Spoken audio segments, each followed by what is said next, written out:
what's up, familia? Welcome to Set the Big Rig. Hope you guys are doing good. Keep it between the lines. Got your load secure. All right, let's get into a scary trucker story.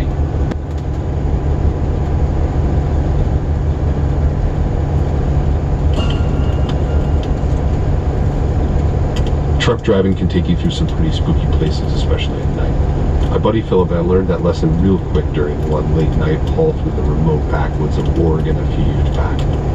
We were a few hours into a routine produced delivery run from California up to Portland. It was around 2 a.m. and we were cruising down a pitch black forest highway outside of Eugene. The woods were so thick and overgrown out there you couldn't see more than a few feet beyond the road. Now, I've never trucked it into Oregon. I have gone, very, very up north California, very close to Oregon, but I've never actually gone into Oregon. Man, it gets very, very green up there, man. A lot of forest, a lot of trees, tall trees. I mean, it's beautiful, man, but what do you say, 2 o'clock in the morning? Damn, dog, that beauty turns into a very scary, very fast.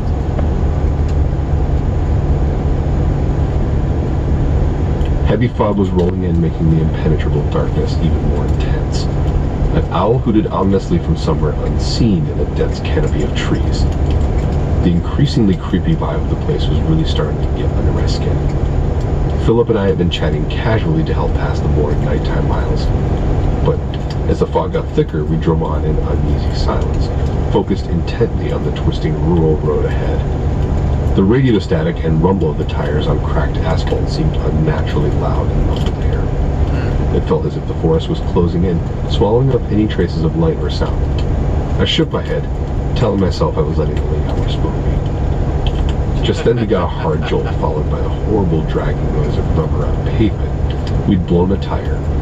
Cursing our bad luck, Philip carefully pulled the rig over onto the narrow, muddy shoulder to assess the situation. The busted tire was on my side, so I had to get out there in the dark fog and change it while Philip watched the road with the lights on. As I struggled to wrestle the rusted spare down to the rack, the hair on the back of my neck stood up. These woods were giving me a real uneasy, almost threatening feeling, like unseen eyes were watching me. Okay, the good thing is that there's 2 of them, alright? Had that been just one dude, man, because at least you got somebody to watch your back, right? I mean, that's the only good thing, but damn, these things happen, man. I've said this before. I'd rather truck it much more in the hours like this, right? You guys can see it's early morning, right? I'd much rather truck it at this time than during the day, all right? However, something goes bad, you blow a tire, something like that, now kind of made a bad bed for you to lay on, Holmes.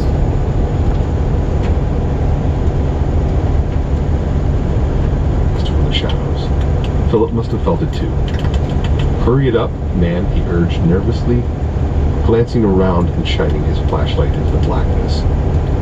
Just then, a blood-curdling female scream cut through the heavy fog, seeming to come from the woods just feet away. It sounded like a woman was crying out in sheer terror and agony. Philip and I scrambled frantically back into the cab, our hearts pounding like jackhammers in our throats. Neither of us wanted to imagine what kind of horrific fate had befallen that poor woman for her to let out a tormented scream like that in the dead of night. We sat there paralyzed for a minute, breathing hard as the echoes faded into the dark forest. The woods surrounding us on all sides now seemed somehow sinister and malicious, as if they had swallowed up the woman and her anguished screams into their cold, primeval void. Who knows what other dangers and unimaginable horrors lurked within those black trees and tangled underbrush. We had to get the hell out of there immediately. Philip slammed the truck into gear and floored the accelerator. We tore off down that fog-shrouded highway in our one good tire, too frightened and pumped with adrenaline to even change the flat at the moment. The trees flew past in a black blur as our headlights cut a feeble swath through the soot-thick fog. We drove like 2 men possessed for a good 30 miles until we finally reached an oasis of safety. A lonely truck stop on the outskirts of Eugene bathed in bright fluorescent light. Only after we were parked securely under those glowing bulbs could we start to calm down from the stark terror we both felt back there on that cursed forest road. Wow. We alerted the skeptical truck stop staff, who called the local police. But the deputy who came out told us those woods were known to play tricks on people's minds late at night. He said they'd thoroughly searched the area and found no trace of anything amiss. No local women had been reported missing either. Philip and I shuddered thinking of that poor stranger screaming for her life out there while doomed to never be found or saved. Oh, dog. So they might as well playing tricks on them. They're just telling them that they're crazy. So, all right, man. So they took off with one busted tire, right? So unless it's the steer tires, I mean, yeah, you can. You know, especially if it's an emergency, dog. Yeah, just keep rocking and rolling, homie. I mean, if you blow one tire, like I said, unless it's a steer tire, one of the tires in front, yeah, you can keep on rocking and rolling, man. Till you get to safety. I mean, heck, if it's that much of an emergency and you got a steer tire blown out, heck, you could try to make it too, you know? So, wow. For weeks afterwards, I couldn't get the memory out of my head. I'd lay awake at night picturing the unknown horrors and pain that woman must have endured at the hands of who knows what evil lurked in those big black woods. Philip flat out refused to take any more Oregon runs at night after that trip. Can't say I blame him one bit.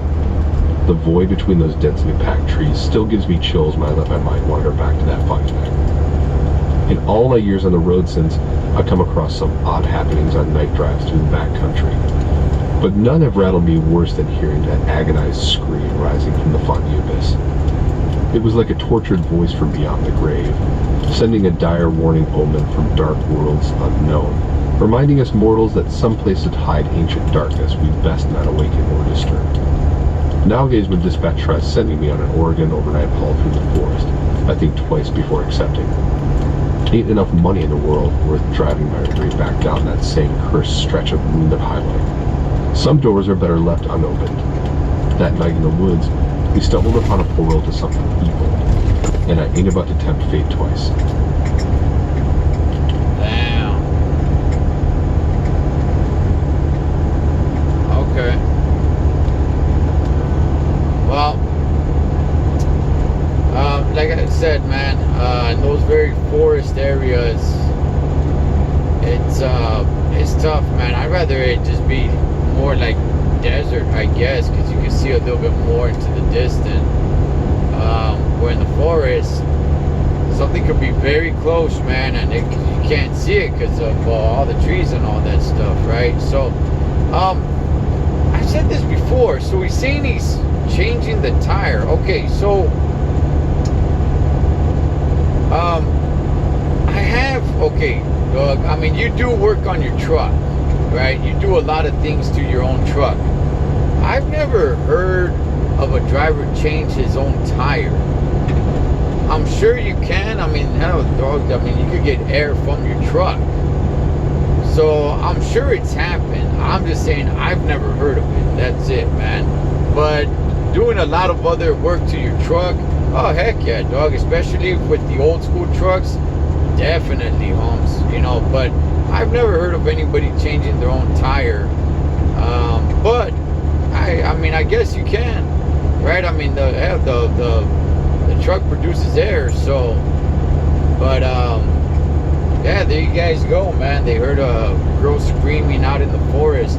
That's pretty scary, man. And getting a blown out tire at that time, like, damn, oh, that sucks, Holmes, because not a lot of tire services, and especially where you're at, heck, it could take, 2 hours for them to get to you. But as always, familia, live your life like you're on the road. Be aware of your surroundings and always keep a safe distance. Plug, make sure they're below to make family. Until next time, this is the Tall Trucker.